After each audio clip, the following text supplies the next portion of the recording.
So in this case here, we had severely warped steel that we needed to pull tight up against the frame. What we did is we would attach the magnet directly to the inside wherever there was a large gap or a large warpage.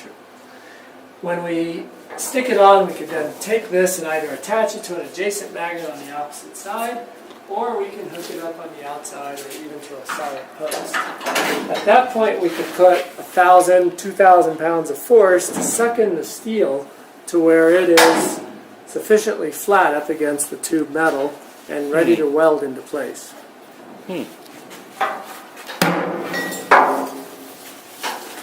So as you can see here, we will attach it on the outside to another magnet.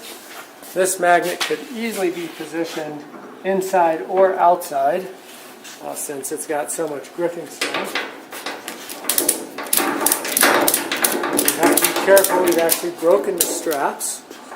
And now you can see we can put some very substantial tension on here. That would actually pull the side in so that you could do your initial welds. Yes. 1/4 inch armor plate. Yeah. Fantastic. Now, go ahead and tension that considerably more.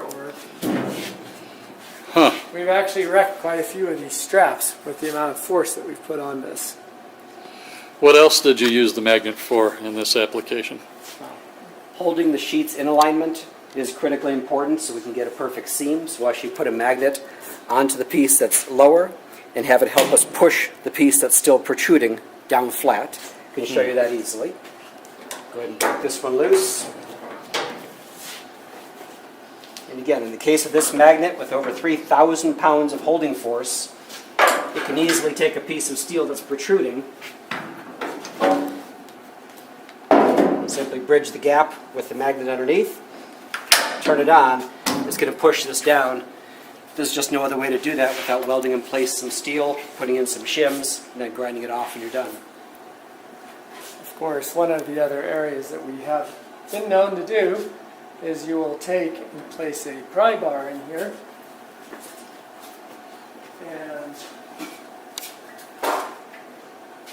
you can imagine placing support on one side and just really pulling down very, very hard to position the little edges back into points.